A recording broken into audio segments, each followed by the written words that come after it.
Assalamualaikum warahmatullahi wabarakatuh. Nama saya Nisan Fatur Rahman. Kali ini masih sama dengan sebelumnya. Kita akan membahas tentang Node.js. Bahasan yang akan kita bahas pada sesi ini ada 4 bagian yang akan saya bahas. Di antaranya itu ada konsep dasar Node.js, terus ada menangani banyak user, terus lalu ada memahami reference ke objek, dan terakhir itu tentang menggunakan this keyword. Oke. Pertama kita mulai dengan basic konsep ya, konsep dasarnya.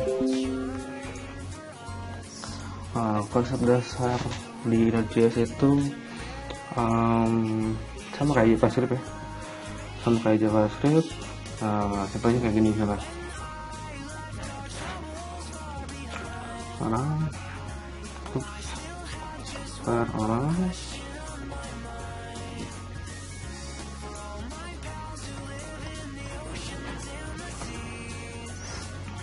oke,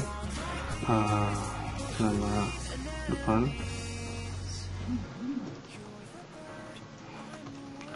nama saya, oke, koma, terus nama belakang,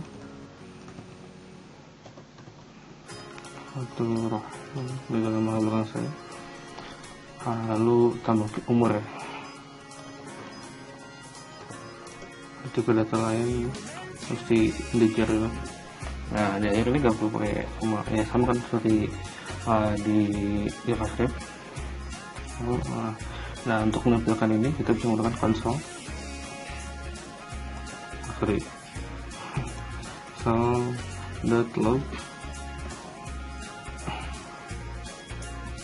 orang. Nah, ini itu adalah ini jadi sebuah objek ya. Yang di sini itu ada nama depan, nama belakang, serta umur. Nah, pasal ini kita running ya. Oke, nah ini kan nampil nama depan, nama belakang, dan isinya gitu. Nah, biasanya kan ini tuh kita cuma gunakan tuh di sisi klien ya. Dia sebutnya cuma di browser doang. Nah, tapi kado ini yang kita buat sekarang ini adalah dijalankan itu di server. Jadi dia sebenarnya jalan terus menerus itu sampai kita stop. Jadi dia jalan terus menerus. Lalu ya intinya ini tuh adalah menjadi sebuah kode server, bukan hanya kode di klien lagi. Jadi ini yang jalan di server, dan di server ini jalan terus menerus itu. Oke, jadi walaupun kita running ulang pun sebenarnya dia emang udah jalan gitu. Jadi kalau kalian mau ulang lagi dari awal harus di reboot lagi. Oh iya, saya tuh setiap menulis kode program biasanya ini untuk mengcopy kodenya gitu. Jadi saya suka cutnya dan menyimpannya di lain gitu, kayak saya simpan benda. Nah, selanjutnya saya akan coba untuk varian fungsi lainnya. Oke, selanjutnya saya akan coba sebuah fungsi ya, jangan semua variable objek doang. Saya akan buat fungsi. Fungsi ini itu tentang penjumlahan. Fungsi menjumlahkan A dan B. Oke. Si fungsi ini hanya mereturnkan A plus B. Jadi ya itu doang, cuma jumlahin asal itu doang ya. Simpel sih. Kan dasar juga.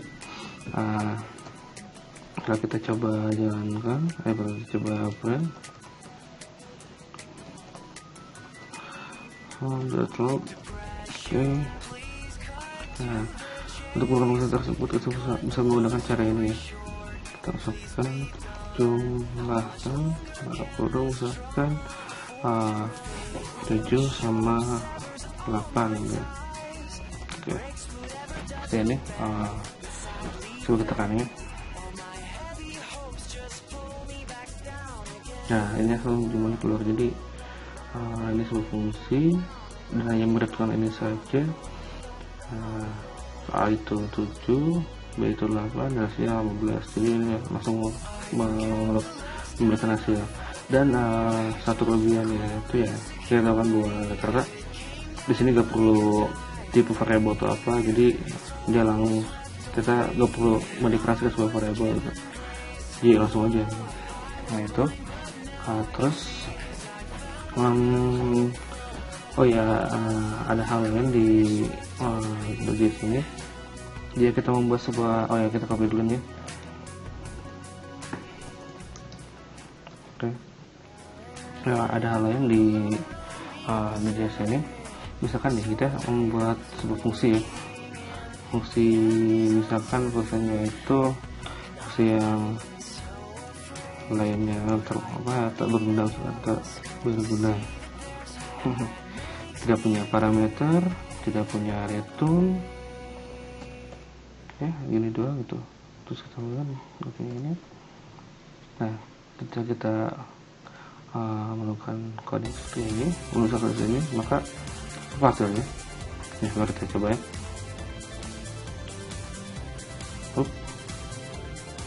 Jadi salah karena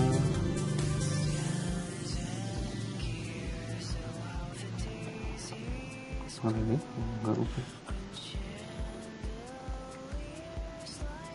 Oh iya, saya lupa. Saya jadi malu. Ini belum saya ganti. Nah, oh iya, kosakan ini ya, kosakan ketika sebuah fungsi ini tidak ada yang memanggil, dia akan berwarna hitam. Nah, tapi ketika kita memakainya, dia akan memberi tanda bahwa jika ini ada yang menggunakannya, dia akan berwarna gitu. Jadi kita bisa tahu, ya kita semua membuat sebuah program itu kita tahu gitu, mana yang digunakan, mana yang tidak gitu. Jadi ketika ada sesuatu yang tidak digunakan, kita bisa hapus gitu. Oke, kita kembali run lagi. Nah, gimana itu ada ini undefined ya. Udah berubah di sini, cuman intinya itu dia kita membuat sebuah fungsi dan tidak ada returnnya gitu, dan di dalam juga ya sebenarnya nggak ada isinya ya, pasti kalau itu undefined. Jadi return otomatisnya itu pasti undefined gitu ya. Jadi kan selalu menampilkan ini. Terus selanjutnya saya akan coba membuat sebuah kalimat ya. Ada ada hal lain yang cukup bagus di JS ini, satunya itu timeout. Oke, ini akan kita copy dulu, gunakan dulu seperti biasa untuk simpan nanti untuk temporary aja. Nah, oke, hasilnya kita membuat akan berbuat ya. Contoh misalkan kalimat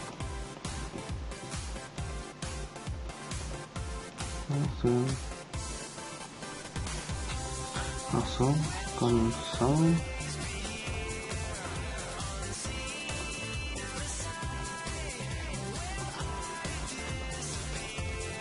setelah ini sebuah kalimat. Nah begitu aja ya. Oke, lalu kita coba. Nah di sini fungsi ini gak punya nama ya, dia punya parameter. Dia hanya ketika dia hanya memiliki perintah untuk menampilkan anggaplah sebuah kalimat ya. Nah kalimat. Nah jadi nama fungsi ini kan nggak punya nama gitu. Nah karena dia punya nama, untuk menggunakannya itu kita cukup memanggil si variabelnya gitu. Itu ini kalimat ada di bawah kan. Nah jadi untuk menggunakannya cukup melakukan ini gitu. Jadi si nama fungsinya itu ya dari nama variabel gitu, jadi ditandai dengan nama variabelnya. Jadi kita nggak perlu kasih nama fungsinya lagi terus kita masukin variabel, jadi kita cukup masuk variabel, dan di sini tuh sebuah fungsi, jadi fungsinya nggak boleh namanya udah otomatis jadi dari variabel itu sendiri. Nah, coba kita jalankan ya. Nah, tampil. Jadi ketika kita terus memanggil si variabel ini, langsung saja ada hasil dari ada hasilnya gitu, menampilkan perintah dari sebuah si fungsinya. Nah, ada hal lain yang cukup keren ya, satunya adalah set timeout gitu. Ini adalah set timeout. Oke, set timeout. Nah, set timeout ini satu jadi seperti ada sebuah jeda gitu. Coba kita saja ya. Nah, kita masukkan kalimat di sini. Nah, lalu kita kasih jeda itu dalam milisecond ya, contoh misalkan 5000. Nah, jadi kalimatnya itu adalah gini, set timeout itu tampilkan variabel kalimat ini setelah jeda 5000 milisecond atau dalam waktu 5 detik ya. Nah, jadi kosan ini rasanya harusnya itu tampil ini dulu, setelah 5 detik baru tampil selanjutnya. Nah, coba kita print dua kali ya untuk memastikan itu atau enggak gitu. Nah, terus ini kita tidak perlu ada ini ya, perlu pakai kurung ya, langsung aja. Nah, kita coba kita kan. Oke, 1, 2, 3, 4, 5.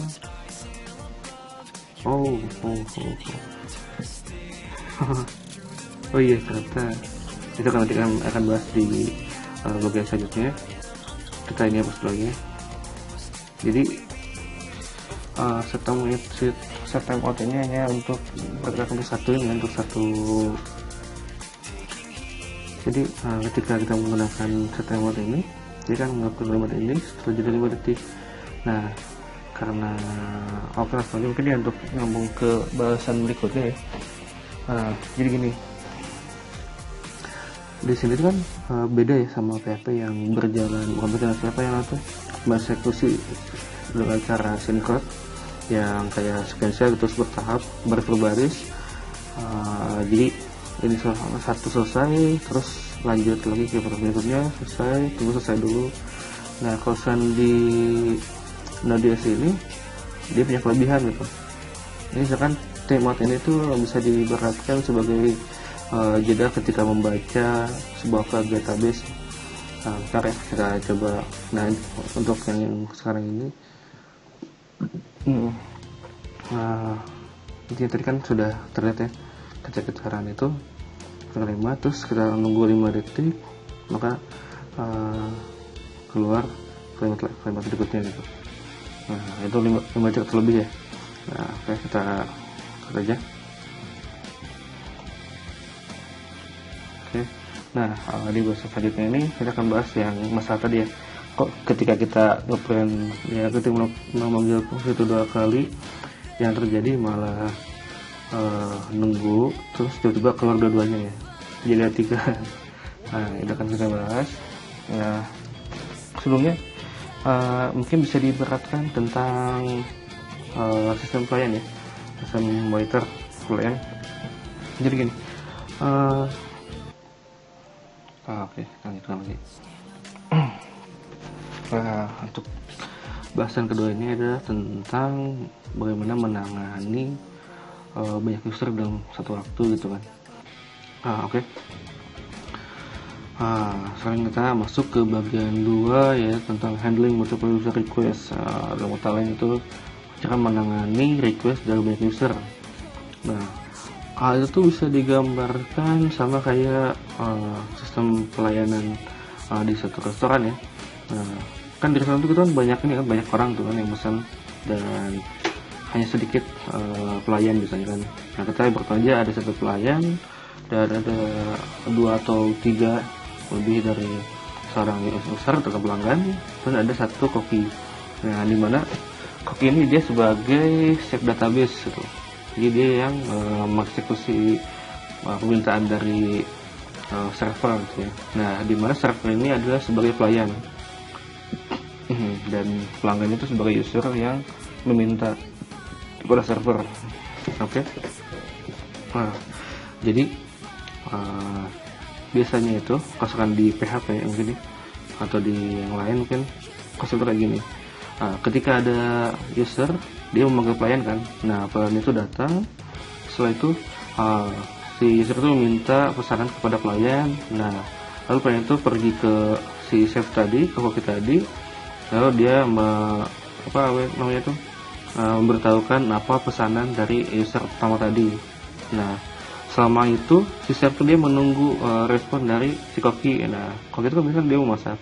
Nah, si pelayan itu menunggu sampai makanan selesai, terus dia antarkan gitu. Kalau gitu kan dia jadi si koki si servernya itu, si pelayan itu jadi menunggu kan, dan itu jadi tidak ada kerjaan gitu, dia nunggu doang gitu kan. Nah kelebihan Node.js ini jika khususnya kayak gini. Nah, sama kayak di restoran yang benar ya, mungkin tadi yang ceritanya salah. Nah, itu benar itu kayak gini. Jadi ketika ada user satu misalkan, nah dia tuh memesan sebuah makanan, misalkan contohnya Indomie misalkan ya. Nah, dia memanggil si pelayan tadi, melalui server, pelayan saya minta satu Indomie. Nah, terus si pelayan tadi mencatat pesanannya dan membawanya ke koki tadi. Dia memberikannya, koki ini ada satu pesanan Indomie. Setelah itu si pelayan tadi mencari permintaan lain ya, atau misalkan dipanggil oleh pelanggan kedua gitu. Nah, pelanggan kedua ini dia sama juga mesin Indomie juga misalkan contohnya. Dia memanggil juga pelayan, nah saya pesan Indomie juga nih. Nah, setelah pesan Indomie, si pelayan juga mencatatnya lagi, dia langsung memberikannya ke koki juga. Oke, ini ada satu lagi yang pesan Indomie. Nah, di ordernya gitu, pesanannya. Nah, oke, udah terima. Nah, misalkan ada satu lagi yang terakhir, misalkan si pelanggan ketiga misalkan sama juga beli Indomie juga gitu. Pelayan saya pesan satu Indomie juga sama satu mereka. Terus si pelayan itu mencatatnya dan membawanya ke koki dan memberitahunya bahwa ada satu lagi yang memesan Indomie dan koki pun. Nah, biasanya koki itu kan dia karena mungkin barangnya banyak atau ratusan banyak, jadi dia bisa masak itu sekaligus gitu. Jadi misalkan ada 3 wajan, ya dia maksudnya barengan gitu, kita masak satu atau mungkin emang ada banyak si kokinya atau siapa yang intinya misalkan si koki itu kan butuh untuk membuat satu Indomie itu butuh waktu misalkan 30 menit, kayak banyak kelamaan ya kan, cuma waktu 10 menit. Nah, sedangkan tadi ketika memesan itu hanya butuh waktu nggak jauh dari 30 itu juga selesai kan gitu. Cuma butuh waktu 30 itu untuk pemesanan, dan misalnya si chef lah yang meminta waktu sekitar 10 menit atau sekitar 10 menit untuk membuat Indomie. Nah, untuk membuat Indomie ini dia tidak membutuhkan waktu yang 10 menit kali 3. Nah, karena dia memesan itu secara bersamaan mungkin ya, jadi dia hanya butuh setelah 10 menit atau lebih ya, mungkin sekitar 11 menitan si semua pesanan tadi itu sudah selesai. Jadi ketika si koki itu memanggil server ini makanan sudah jadi, ini makanan Indomie 1, ini Indomie untuk pelanggan 2, dan ini Indomie untuk pelanggan 3. Nah, jadi ketika sudah selesai, nah server itu dia membawa pesanan tersebut dan memberikannya ke pelanggan 1, pelanggan 2, dan pelanggan 3 hampir bersamaan gitu. Jadi nggak nunggu waktu 10 menit lagi baru dia kasih lagi gitu. Jadi dalam waktu 10 menit lebih itu ya 3 task tadi itu, 3 pesanan tadi itu diselesaikan gitu.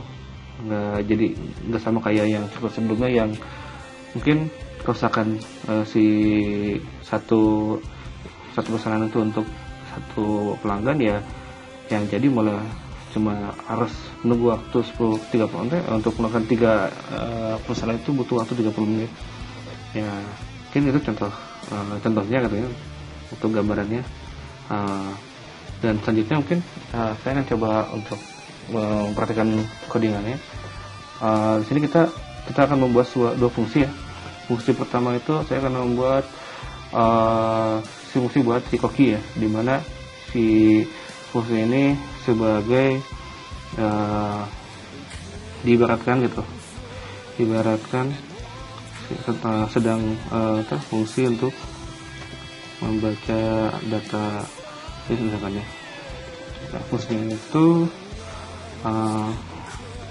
function masak. Oh ya kan tadi apa namanya itu, contohnya tentang koki ya, tentang restoran, jadi kita samakan aja biar mudah masuk gitu. Nah berarti itu fungsi ini fungsi masak dan antarkan. Nah untuk si parameternya itu pesan selesai. Jadi misalkan kalau ini selesai itu nanti si kokinya akan bilang ini makanan ini pesan selesai gitu. Jadi di pesan selesai ini ada message yang nanti akan ditampilkan. Nah, karena ibaratkan kan ini kan baca database ya, terus dengan masak tadi itu kan butuh waktu kan. Nah kita bisa gunakan set timeout yang sebelumnya kita coba, set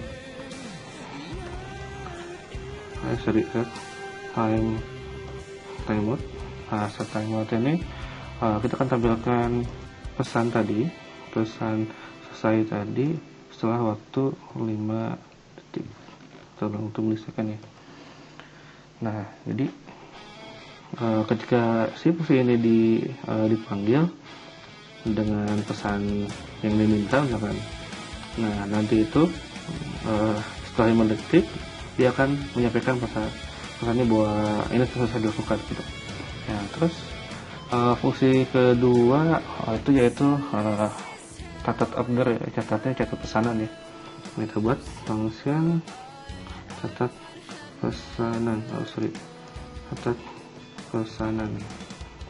Nah catat pesanan ini si parameter itu adalah nomor pesanan. Jadi ada pelanggan 1, pelanggan 2, pelanggan 3, jadi ini nomor pesanannya. Lalu dia akan menampilkan bahwa dia nampilin sebagai tanda doang sih bahwa console.log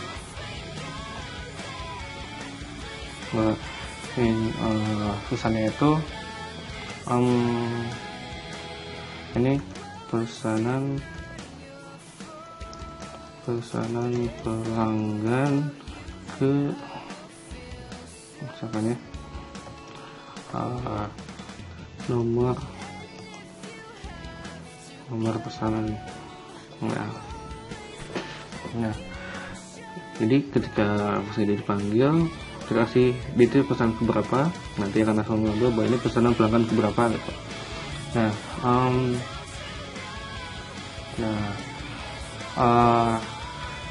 Setelah itu fungsi di si file yang tadi ya, si server yang tadi. Nah di sini itu kita panggil ini kan rumusan pesanan ya. Nah rumusan pesanan kan berarti dia harus manggil si fungsi yang bercerita database ini ya, si koki tadi. Nah cara manggil kokinya itu adalah dengan memanggil fungsinya masak dan antarkan. Di sini kan dia si mencatat sebuah pesan selesai. Nah kita bisa ngeset si pesan itu dengan sebuah fungsi juga ya. Nah jadi kita bisa bikin function ya, tidak perlu kasih nama, kita langsung bagian ini saja ke bawah. Nah di sini kita masukkan nggak usah langsungkan. Nah kita tampilkan aja konsol si pesan tadi, console.log.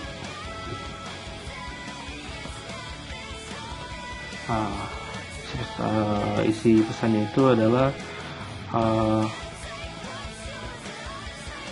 selesai memasak dan mengantarkan memasak pesanan ke. Nah itu bisa langsung masukkan nomor pesanan tadi. nomor pesanan. Nah, itu. Nah, sebenarnya untuk fungsi di situ sebenarnya nggak harus berurutan sih ya. Ini bisa duluan gitu, terus ini baru di bawah. Ya bebas, kalau tidak ada urutan karena ini bergerak terus menerus seperti itu di server itu. Nah, lalu nah, untuk apa namanya, untuk jangan lupa di komen ya. Ini kan sebuah tadi manggil sesuatu, manggil variabel fungsi. Nah, untuk jauhnya kita akan simulasikan simulasikannya. Nah, simulasinya itu kita akan memanggil catat pesanan. Nah, saya akan simulasikan ya 5 atau 6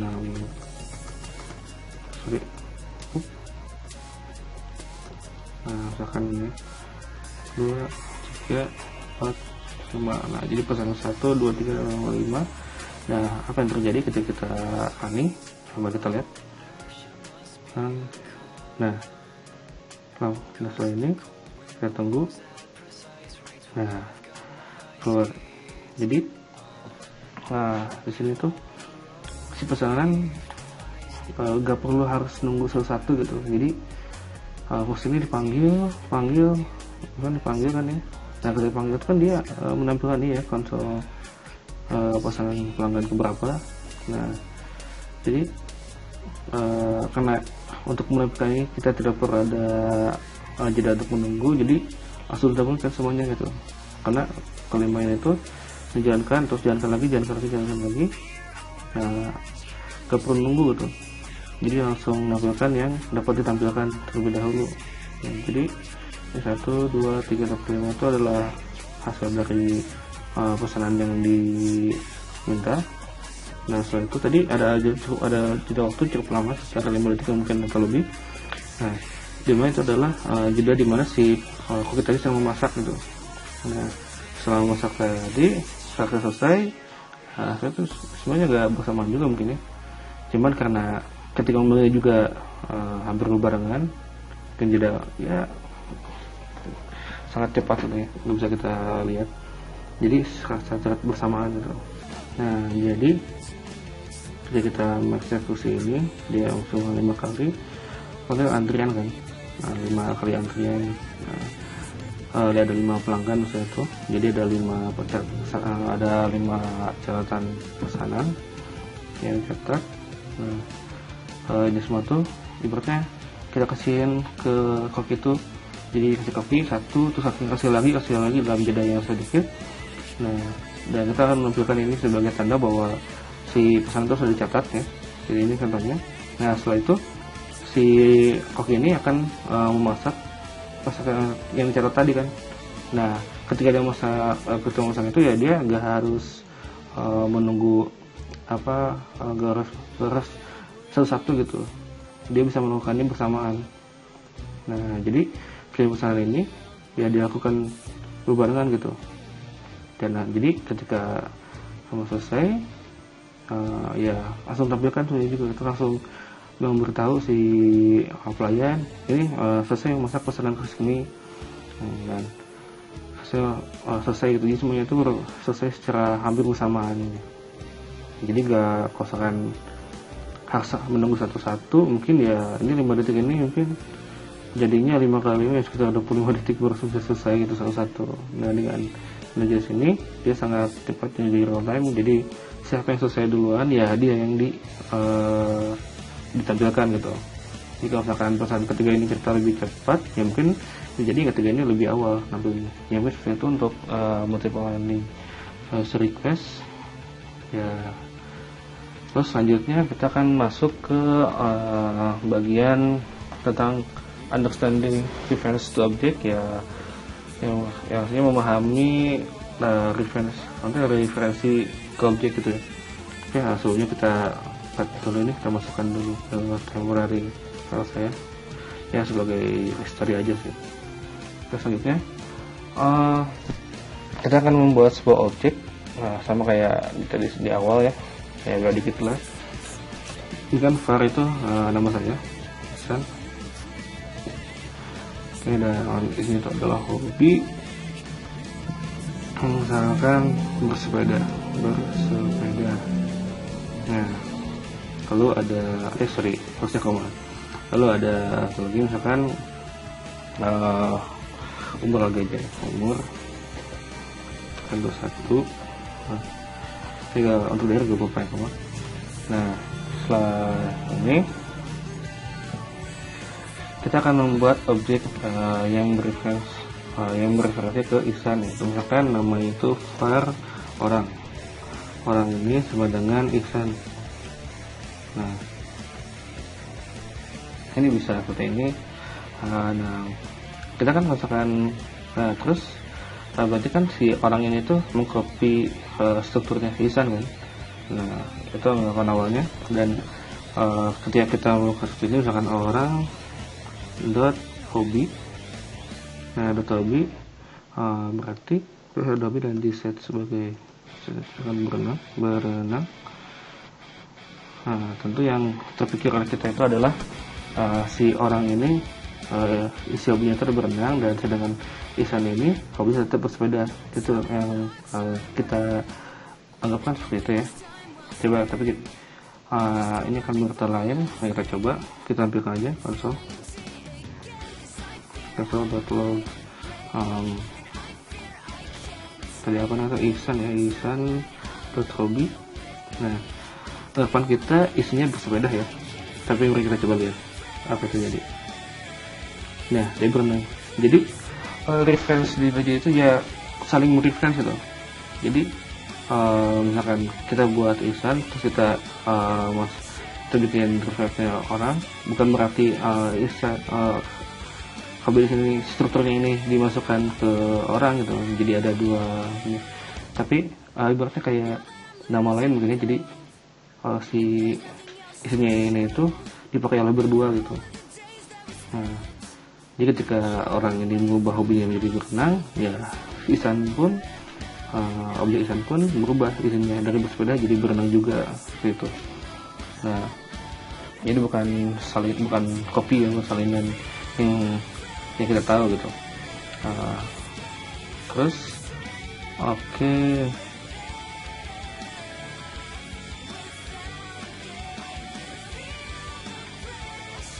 Jadi di sini si variable saling mereference ya. Oke.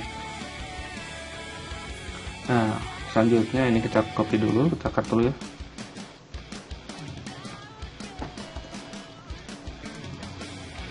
Nah, selanjutnya saya akan menjelaskan perbedaan umumnya, akan memperlihatkan perbedaan antara 2 sama dengan atau 3 sama dengan. Apa bedanya? Kita coba ya. Nah, pertama kita akan coba yang 2 sama dengan. Contohnya gini, simple sih. console.log misalkan contoh misalkan ya 24 sama dengan 24 integer ya, 24 integer sama dengan 24 string gitu.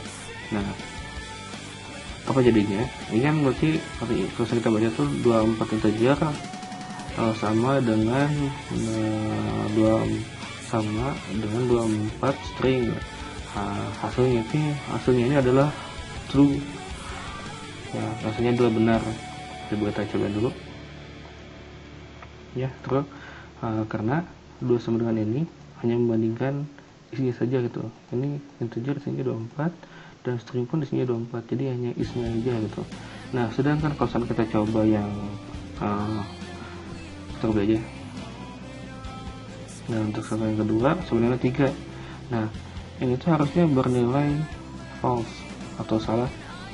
Kita coba ya, kan? Yuk, salah. Kenapa salah? Karena untuk yang sama dengan yang 3 ini adalah diartikan diartikan sama dengan value-nya dan juga tipenya sama. Jadi kalau ini hanya value, hanya isi yang dibandingkan, sedangkan untuk yang sama dengan ini yang dibandingkan itu ada dua, yaitu isi dan tipe datanya. Tuh. Nah, itu untuk bagian ini, bagian yang tentang objek tadi. Nah, selanjutnya ini kita cut dulu. Sekarang kita masuk ke bagian terakhir dari tutorial ini, yaitu tentang penggunaan disk keyword ya. Di sini sering kita temukan di buku bahasa pemrograman lainnya, ya pasti pernah lihat. Biasanya di situ kan menjelaskan variable itu sendiri gitu ya. Ya, kita coba aja biar lebih jelas. Kita akan membuat objek ihsan lagi. Nah, lalu di dalamnya itu ada sebuah variabel lagi yang variabel itu variabelnya itu tentang variabel ini isinya fungsi juga ya. Ini sebuah fungsi print nama depan, contohnya depan. Ini adalah sebuah fungsi yang sama karena namanya ada si print nama depan tadi. Langsung kita isinya adalah kita akan menampilkan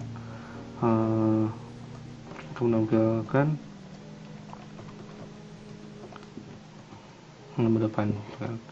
Nama saya Ihsan. Nah, kayak agak berkenas ya bang, cuma ini doang. Nah, ini cuma sebutannya doang. Nah, selanjutnya kita akan gunakan keyword disk tadi. Disk 3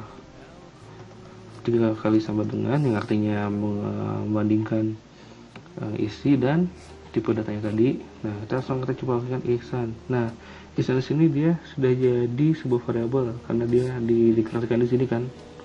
Nah, jadi harusnya ini dia hasilnya itu adalah true. Ini kita coba cobain dulu ya di running. Oh iya, gak bakal ada di sini karena ini gak ada yang manggil. Ayo coba panggil ya. Ihsan dot print nama depan. Oke. Nah, coba kita run. Nah, coba ihsan dan hasilnya true. Nah, kenapa bisa true ya tadi?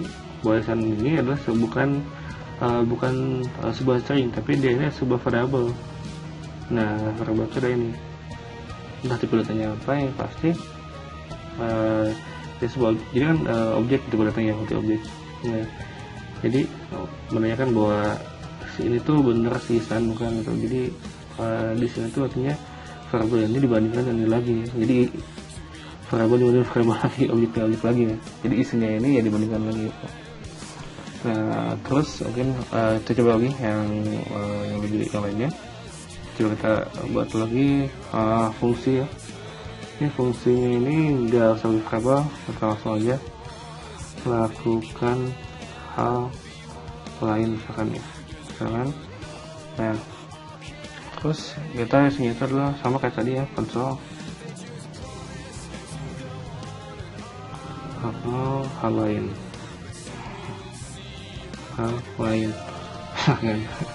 Nah, sini kita akan coba. Oh ya, nah kan ini kan kalau misalkan dibandingkannya dengan ihsan. Nah, kali ini kosan ini kan karena emang ini ada frame ihsan kan, karena dideklarasikan. Nah, bagaimana kosan ini dia fungsinya nggak dideklarasiin gitu, dia langsung gitu. Nah, kosan hal seperti ini dia tuh kan kosan biar dia menjadi true ini dia harus di isinya itu adalah dengan variabel global.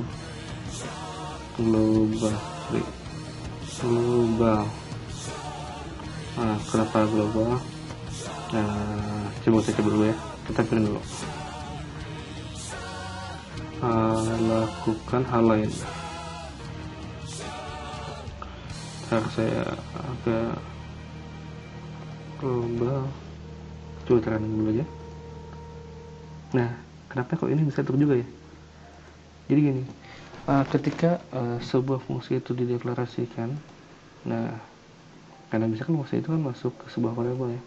Nah ketika ini si fungsi ini dideklarasikan, maka dia itu akan mereferensi ke ke mungkin variabel di variabel globalnya ya.